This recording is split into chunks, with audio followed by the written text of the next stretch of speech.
Welcome. I'm your host Aditi Singh and you're watching My India.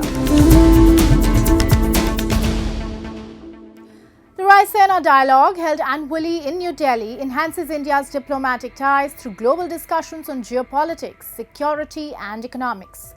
The 10th edition brought together prominent world leaders to address global security, economic challenges and India's strategic role.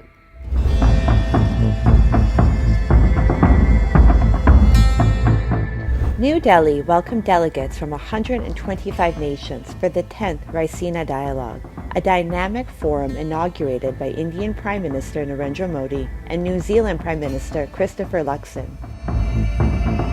Centered on the theme Kala Chakra, People, Peace and Planet, the 2025 edition ignited vital conversations on trade, climate action and security, reaffirming India's pivotal role in shaping the global narrative.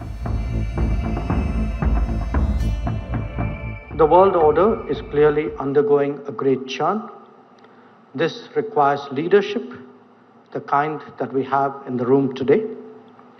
It requires systems to think differently, not simply falling back on old assumptions to deal with new situations. And it requires honest conversations, fresh ideas, and creative solutions. The value proposition that Raisina offers in that regard is higher than ever. So I know I speak for all of you in saying, let the dialogue begin. The Raisina Dialogue brought together global leaders to discuss 6 key themes: political shifts, environmental challenges, digital governance, trade, development, and peace. These discussions address 21st century challenges, fostering innovation and global cooperation. Leaders widely praised India's growing influence and key role in international diplomacy.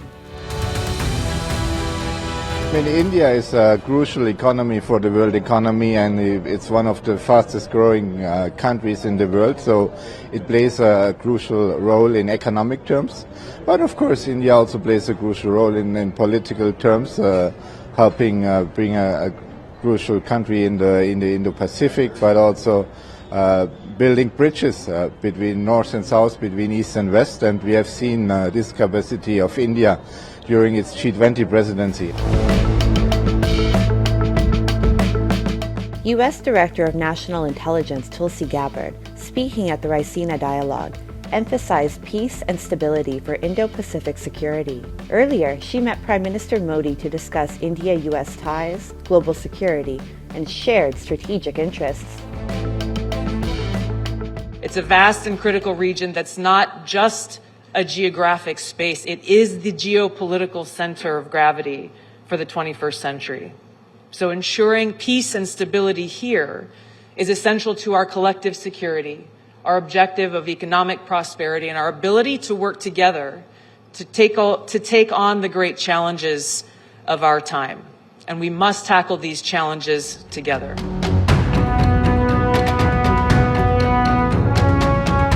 New Zealand Prime Minister Christopher Luxon highlighted the growing Delhi-Wellington ties. He and Prime Minister Modi reaffirmed their commitment to shared democratic values and stronger people-to-people connections. They discussed regional and global issues, agreeing to enhance multilateral cooperation. New Zealand supported India's entry into the combined maritime forces, while both leaders welcomed progress in defense ties. They emphasized regular officer training exchanges and pledged to expand capacity-building efforts.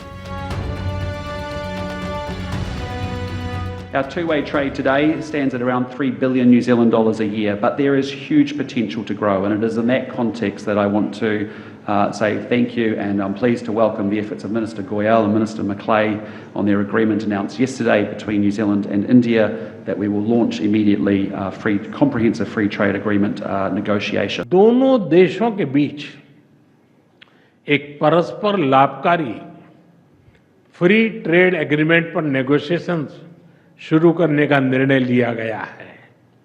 इससे आपसी व्यापार और निवेश के potential को बढ़ावा मिलेगा। As New Zealand and India strengthen ties, tourism and business growth drive mutual prosperity. A key step is the Air New Zealand, Air India MOU signed in Mumbai. Air India and Air New Zealand have signed this MOU to develop tourism and business links between India and New Zealand.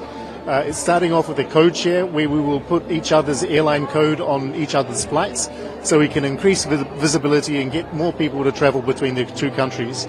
In the long term, we want to work on a non-stop service between India and New Zealand. So this is a precursor that will allow us to grow the market and hopefully be able to launch that new flight in future. The 10th Raisina Dialogue underscored India's expanding global leadership and deepening ties with New Zealand. With strengthened trade, defense, and aviation partnerships, both nations are set to enhance economic cooperation and connectivity, fostering long-term growth and stability in the Indo-Pacific region.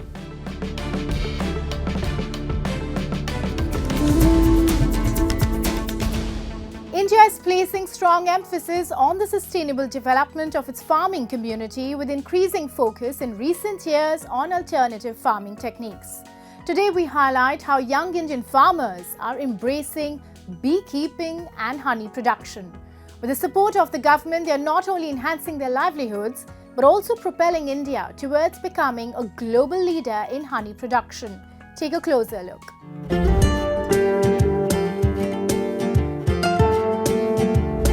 Sonia Zara, a young farmer from Jammu and Kashmir, is breathing new life into her family's beekeeping legacy in Pulwama.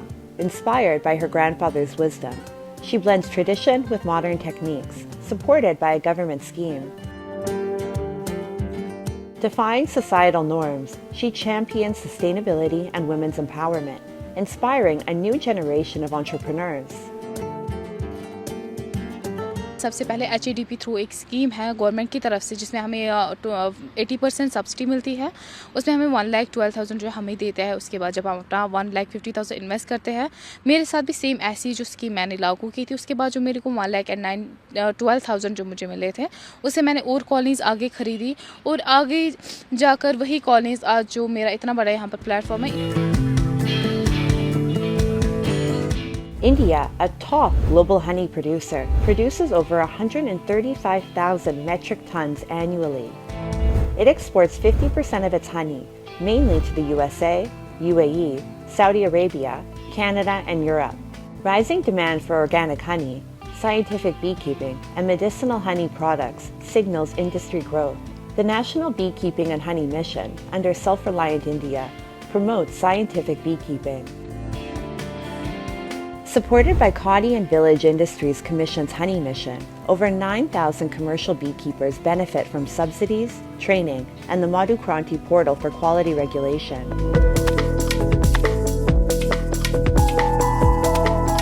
In Gujarat State, the Mission Madhu Makhni initiative is transforming beekeeping by equipping farmers with specialized training, financial support, and modern infrastructure, significantly enhancing honey production and rural livelihoods.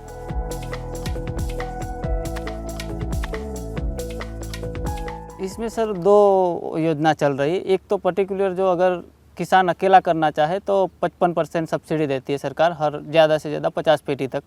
और किसान जुड़ के जैसे FPO हो गया, कोई सहकारी मंडली हो गई, FPC हो गया, वैसे अगर ग्रुप बना के अगर वो प्रोसेस करते हैं सब्सिडी लेने तो उसमें 75% सब्सिडी मिलती है। Cooperatives like Amul Dairy are supporting beekeepers by establishing a dedicated honey processing and packaging unit to streamline production.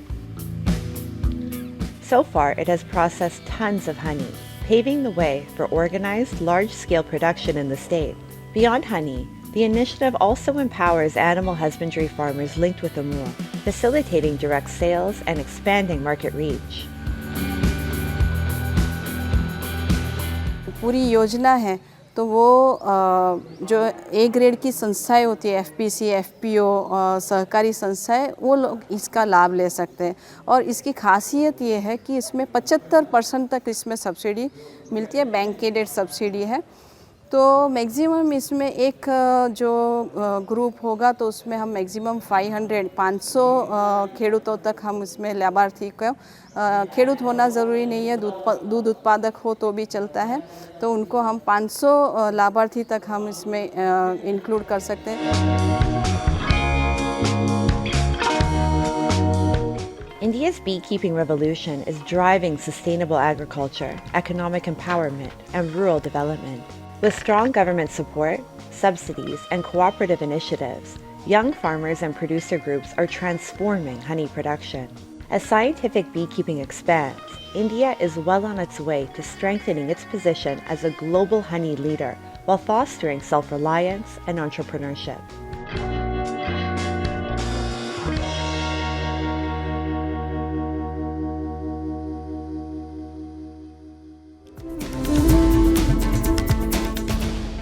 In a grand display of faith and harmony, thousands of devotees from across the country gathered in Karnataka's Kalaburagi for the annual Sri Sharanbasaveshwar Temple Rathotsav.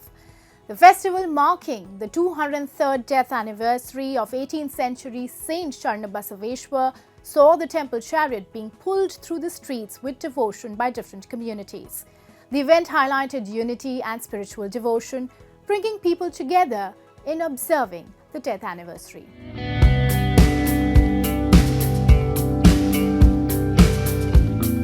A city known for its rich cultural heritage recently witnessed a grand display of devotion and unity as thousands of devotees gathered for the annual Sharanbasaveshwar Jatra.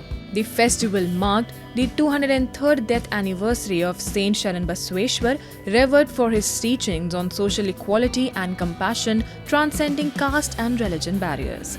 The Temple Car Festival of Sri Sharanbasaveshwar pulled people from all walks of life, cutting across religious and social barriers into the celebration of harmony and brotherhood. This year it was 203rd Jatra Mahotsav. Every year Jatra Mahotsav starts on the Dulandi, which will be for 5 days, and on the third day this year Lakshadipotsava has been taken place with lakhs of devotees gathered here. And especially in this Rathotsava, many people come to take the blessings of Lord Sharanbasaveshwara. Not only many people, but all the religion people come here to take the blessings of Lord Sharanbasaveshwara. So we can say that a brotherhood is being followed at this place.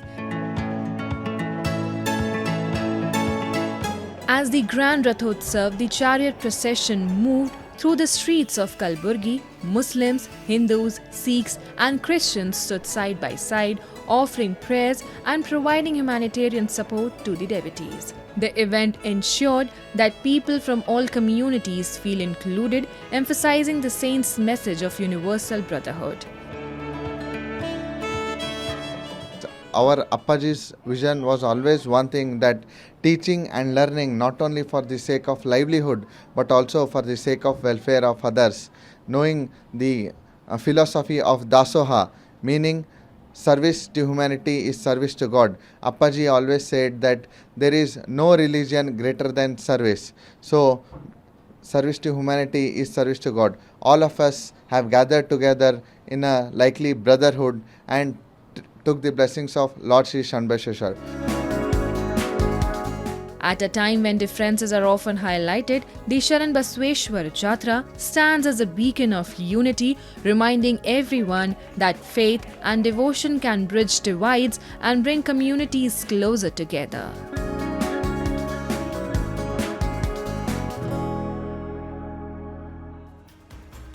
Now, let's delve into World in Focus, featuring the latest global developments and events shaping our world.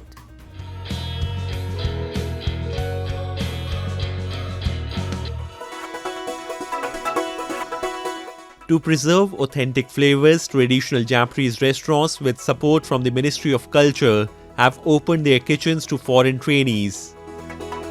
限られた時間の中で正しく食材を扱うとか、旬のものをどう見せていくかとか、そういったことを実際に学んでいただけるいい機会だったんじゃないかなと考えています。The famed Kikunoi restaurant opened its doors to foreign trainees sharing the art of traditional Japanese cuisine. Founded 260 years ago, the renowned Uosa Bureau restaurant preserves its timeless interior and authentic cooking traditions, offering a deep dive into the essence of Japanese cuisine. Owners of traditional Japanese restaurants deeply value the dedication of foreign trainees. This cross-cultural exchange enriches both sides and helps carry authentic Japanese cuisine beyond borders.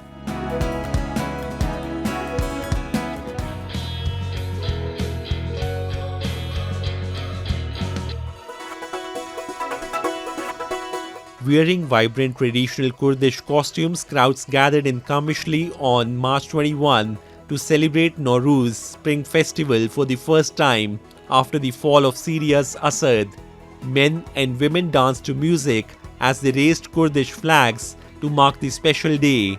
The celebrations this year come after the Kurdish-led and US-backed Syrian Democratic Forces, which controls much of Syria's oil-rich northeast, signed a deal with the Damascus government earlier this month to join Syria's new state institutions.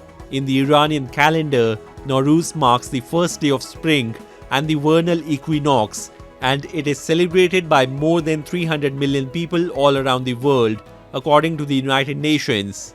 It is an important festival in Kurdish culture in which people gather to play games, dance and eat.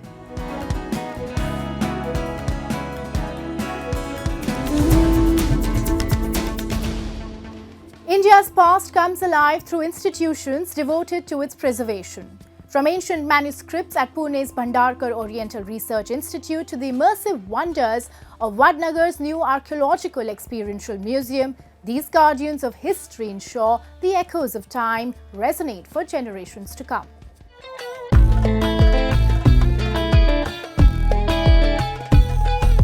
Inked with wisdom and bound by time, these ancient manuscripts echo civilizations long past, yet never forgotten.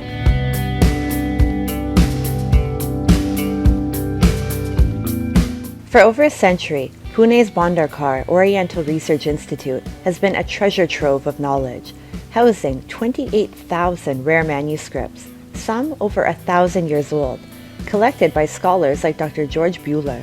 Beyond manuscripts, its library boasts 115,000 books on diverse subjects, from Vedic literature and Sanskrit epics to Ayurveda, astronomy, and Jain and Buddhist texts. Embracing technology, the Institute's digital preservation project safeguards fragile palm leaf and paper manuscripts, ensuring that their wisdom endures for generations to come. As far as digitization is concerned, around about 14,000 manuscripts from our institute has been digitized already, and maybe in another 2 or 3 months we are going to publish them in our library. Another 8 or 10,000 manuscripts, the work of digitization is going on. We are working round about on 6 scanners, and I think at the end of 2 years or 2027, each and everything will be digitized. Beyond preservation, the Institute actively promotes India's intellectual traditions through seminars, workshops, and publications. Expanding its reach, it launched bharatvidya.in, an online platform offering courses on Ayurveda, alchemy, astronomy, and the Natya Shastra. Recognized by Prime Minister Narendra Modi in Mann Ki Baat, this initiative showcases how technology is amplifying India's heritage. We had a course which was eccentric to America, and that course also has got round about 400 and not only Indian American but American people also joined that course. So I think Nirmala ji Sitaraman, who came here for our opening of this platform, mentioned it about the courses in her Twitter handle, and was covered by Prime Minister also. So he explained it in Mann Ki Baat. He told how a new technique can help our heritage to go abroad and know the whole world as such what Indian heritage is. So he mentioned it in Mann Ki Baat about these courses and how this institute is working.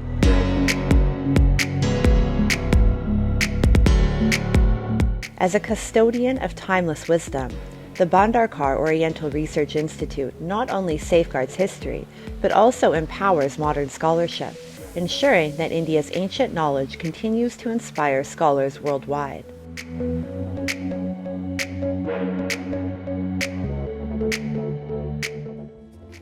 India, home to one of the world's oldest civilizations, thrives on its rich heritage, wisdom, diversity, and timeless traditions.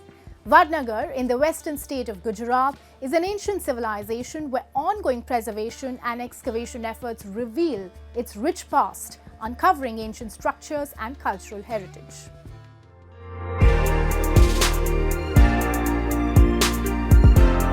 Vadnagar, a medieval Western Indian town, stands atop an ancient settlement with over 2,500 years of continuous habitation. Excavations reveal its rich, multi-layered history dating back to the 8th century BCE. Enclosed by remnants of a fortified wall with gated entry points, Vadnagar is a reflection of its mercantile past. The new Vadnagar Museum takes visitors on a journey through time, showcasing 7 cultural layers from 800 BCE and housing over 6,000 artifacts.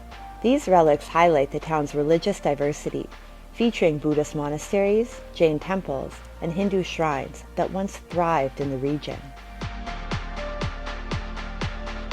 ऐसा museum बहुत कम देखने को मिलता है जहाँ पे एक live excavation site हो और साथ में उस एक्सकेवेशन साइट के साथ ही एक म्यूज़ियम हो जो एक्सपीरियंशियल हो नेचर का।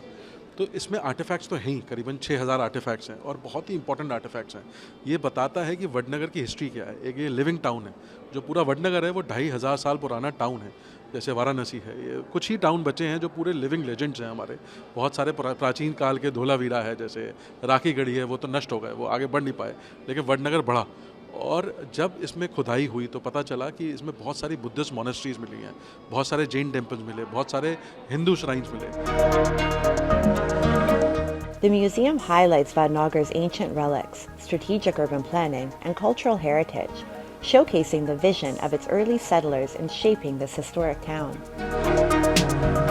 यहाँ पे जो भी खुदाइयाँ हुई हैं, उनके फलस्वरूप जो है ये एक बड़ा संग्रहालय का आकार ले रहा है, ताकि भविष्य की पीढ़ियाँ इसको देख सकें और वडनगर की जो यात्रा है, जो अविरल यात्रा जिसको कह सकते हैं हम, बिना किसी रुकावट के, बिना किसी डिजर्शन के जो लगातार चल रही है, उसको देख सके और जो हमारी प्राचीन पीढ़ी का जो विज़न था, उनका जो दूरदृष्टि थी, उसको समझ सकें कि कैसे इस स्थान का चुनाव उन्होंने एक नगर की स्थापना के लिए किया और कैसे उत्तरोत्तर नगर में विकास होता रहा। Through ancient manuscripts and archaeological discoveries, institutions like Bhandarkar Oriental Research Institute and the Vadnagar Museum preserve India's legacy, inspiring the world and bridging the past with the future.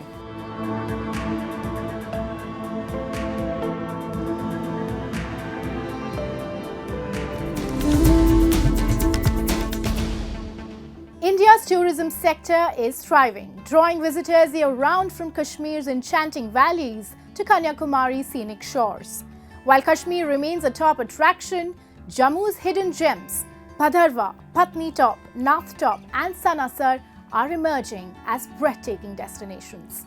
Beyond fueling millions of livelihoods, tourism weaves together the cultural and natural essence of each region, making it a cornerstone of India's vibrant identity. Bhadarwah, often called the mini Kashmir, captivates visitors with its lush meadows, snow-capped peaks, and serene landscapes. Renowned for its pleasant weather year-round, the valley offers a true winter wonderland experience, complete with snowfall and thriving winter tourism. Beyond its breathtaking scenery, Bhadarwah is a perfect retreat for those seeking peace and tranquility. While much of the country welcomes summer, this picturesque valley remains draped in snow, drawing travelers eager to embrace its crisp, refreshing air and serene charm. बहुत जगह गए हैं घूमने के लिए। यहाँ हम पहली बार आए हैं भदरवा के गोल्डना में, लेकिन यहाँ का एक्सपीरियंस बहुत बढ़िया। यहाँ की वादियों में बर्फ़ बहुत अच्छी है, एकदम बर्फ़ वाइट है। मतलब और जगह जाके हमें इतना अच्छा फील नहीं हुआ जितना यहाँ के फील हुआ हमें। यहाँ बहुत ही बढ़िया लग रहा है हमें, और इतनी बर्फ़ हमने पहले कहीं नहीं देखी जितनी यहाँ देखी है हमने। टूरिस्ट सीज़न जो है ऑन है, टूरिस्ट जो है डे बाय डे फिगर जो है बढ़ रहा है, ये एक बहुत अच्छी बात है। With rising tourism in Badarwa, hotels and homestays have grown significantly. Homestays offer a warm, home-like experience with clean rooms, local cuisine, and fresh, organic meals. Their welcoming atmosphere and scenic views attract many travelers over costly luxury hotels, making homestays a preferred choice. हम यहाँ ठहरे हैं home stay पे। यहाँ के rooms बहुत ही अच्छे हैं और खाना भी बहुत ही अच्छा है। आप जब चाहो यहाँ पर आ सकते हो। यहाँ की अवेलेबिलिटी बहुत ही अच्छी है, स्टाफ भी बहुत ही अच्छा है और आपको फूड भी बहुत ही हाइजीन मिलेगा। लोग जो है बड़े बड़े अच्छे लोग जो है वो होम स्टे को ज़्यादा पसंद कर रहे हैं और मुझे बहुत अच्छा रिस्पांस मिल रहा है। तो मकसद जो है कि हम अपने गेस्ट को जो है लोकल कुजीन खिलाएं, लोकल जो ये यहाँ ट्रेडिशन है उसका शोकेस करें।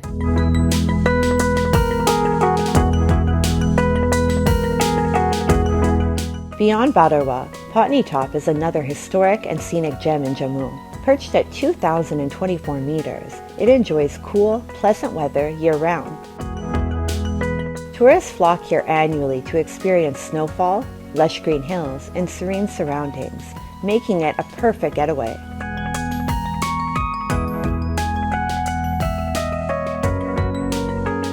And I'm here with my friends, and I'm here on Natha Top, and I would really suggest everyone to please come over here. The guides are so helpful over here. The view is fantastic, and I would urge everyone to at least once come here if you travel to Jammu Kashmir. हम लोग दिल्ली से जम्मू घूमने आए थे और यहाँ पर बहुत मज़ा आ रहा है। हम फ्रेंड्स के साथ सब आए हैं और यहाँ पे बहुत सारी बर्फ़ गिरी हुई है और व्यू भी बहुत सुंदर है, बहुत सुंदर लग रहा है। आप यहाँ लोग ज़रूर आइए।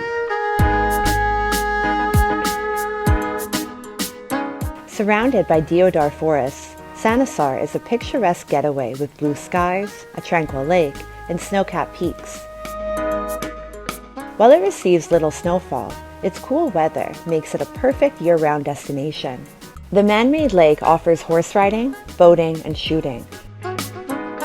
हम यहाँ सनासर में घूमने आए हुए हैं।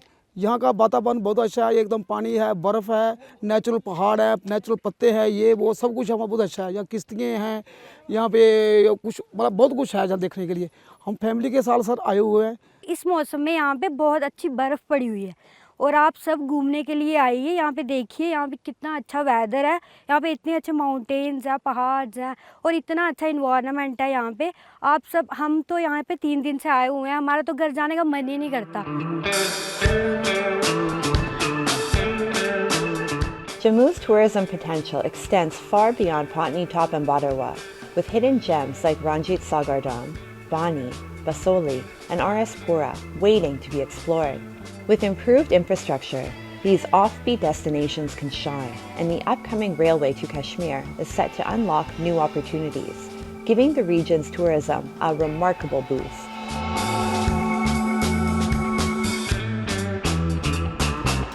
From iconic landmarks to offbeat retreats, India's tourism thrives, ensuring that every journey is a celebration of its beauty and diversity. And with that, we wrap up today's episode of My India. We will see you next week at the same time. Goodbye and take care.